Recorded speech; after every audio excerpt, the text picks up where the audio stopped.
Bienvenue dans cet épisode où nous allons parler de régularité, mais peut-être pas de la manière à laquelle tu t'attends.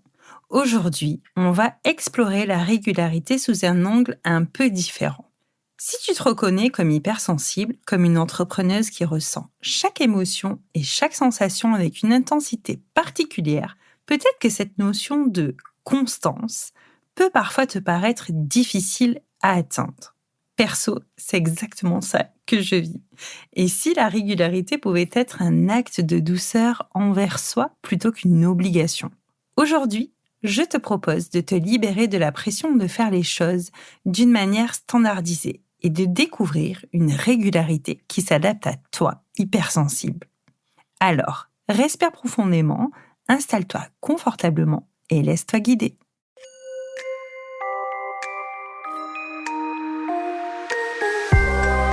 Bienvenue dans le podcast dédié aux entrepreneuses qui choisissent la voie de l'émancipation dans leur business et dans leur vie. Ici, l'entrepreneuriat, le féminisme et le mindset de croissance convergent pour créer une expérience unique conçue spécialement pour toi.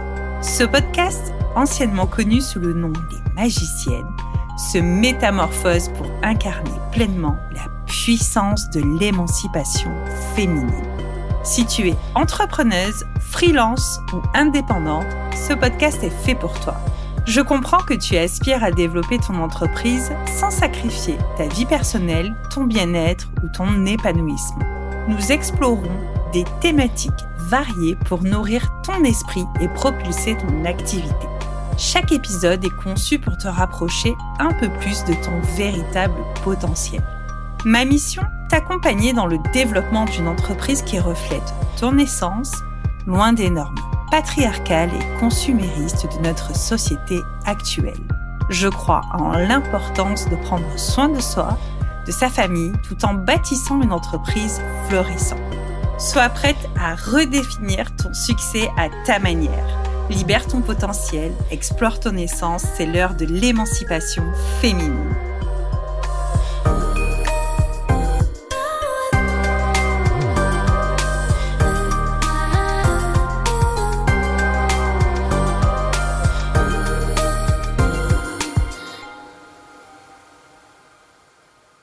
Pourquoi la régularité peut être difficile pour nous, les hypersensibles? Parce que pour nous, les personnes hypersensibles, la régularité, ça peut ressembler à une course contre soi-même. Imagine, chaque jour, tu captes des dizaines de sensations, d'émotions et ton esprit est comme un océan en mouvement perpétuel. Ton énergie, elle varie selon l'intensité de ce que tu ressens. Dans cet état, il est bien normal que la régularité devienne un challenge. Le premier obstacle à la régularité, c'est cette hyper-réceptivité. On capte tout, on ressent tout. Et parfois, cela peut être épuisant. Gérer cette surcharge, c'est comme essayer de rester stable sur un bateau en pleine mer. Il y a des jours calmes, où tout semble fluide, et puis il y a les jours de tempête, où chaque vague émotionnelle nous bouleverse. Le deuxième obstacle que l'on peut rencontrer en tant que personne hypersensible, c'est ce besoin de variété. Si tu es comme moi, tu as probablement un esprit créatif, curieux et qui aime explorer de nouvelles choses. Alors bon, l'idée de répéter les mêmes actions tous les jours peut vite devenir ennuyeux, comme un carcan qui nous étouffe. Cette envie de nouveauté, elle est normale, elle est belle même. Mais elle peut rendre la régularité difficile à tenir. Enfin, il y a ces fluctuations émotionnelles. Notre humeur change, parfois d'une heure à l'autre, en fonction de ce que l'on ressent.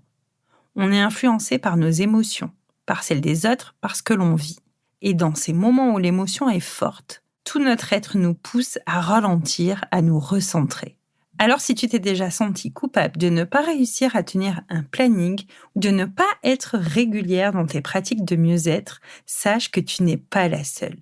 Il est temps de se libérer de cette culpabilité et de se dire que l'on peut réinventer la régularité avec douceur. Alors comment faire pour trouver une régularité qui respecte notre hypersensibilité? La première clé, c'est de transformer la routine en un rituel. Par exemple, au lieu de prévoir une session de sophro ou de méditation tous les jours à la même heure, tu pourrais l'intégrer comme un rituel de transition. Quelque chose que tu fais avant de démarrer ta journée de travail ou en fin d'après-midi, ou quand tu ressens le besoin de faire une pause, tout simplement. Le rituel, il n'a pas d'horaire précis. Il s'adapte à ton état d'esprit, à ton rythme du jour. L'idée, c'est de te libérer de la rigidité d'un planning en créant un espace souple qui accueille ce dont tu as besoin au moment où tu en as besoin.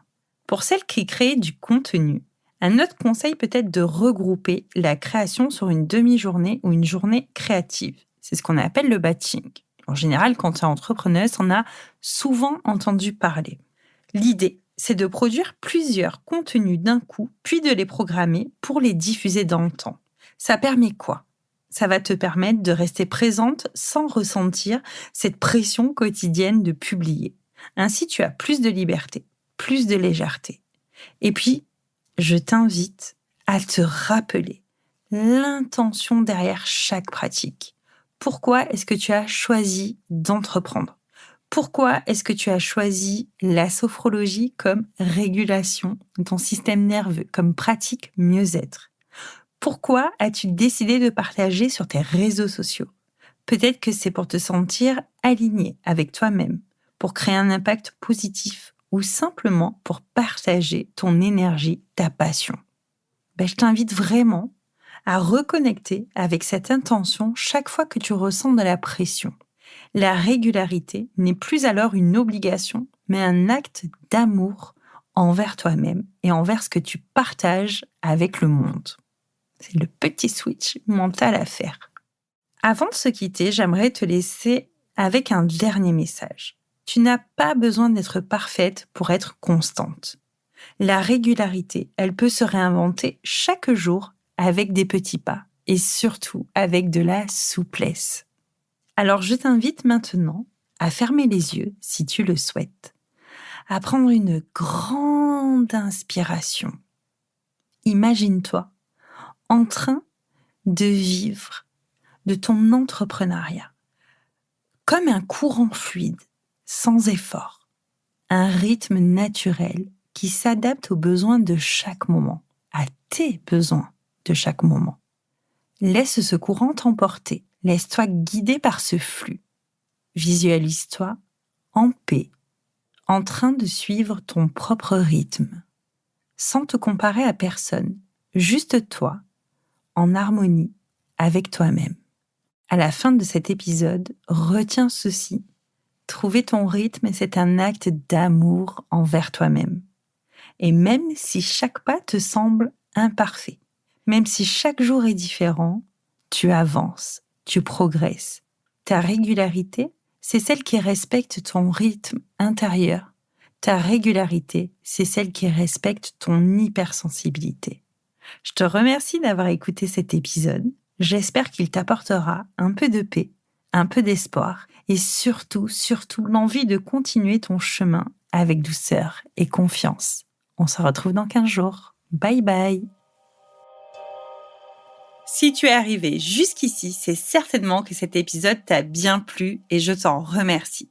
Tu peux soutenir mon travail en partageant un ou plusieurs épisodes à une entrepreneuse qui aurait intérêt à découvrir ces échanges. Tu peux rester en contact avec moi en t'abonnant à ma page Instagram Madame Flow Coaching. Tu peux également t'inscrire à la newsletter Slow and Flow. C'est une newsletter mensuelle où on parle slowpreneuriat, féminisme et santé mentale. Je te dis à dans 15 jours pour un nouvel épisode. D'ici là, prends soin de toi et continue de bâtir une entreprise où tu te mets au cœur de ton projet et où ta réussite est toute personnelle. Je crois en toi. À très vite.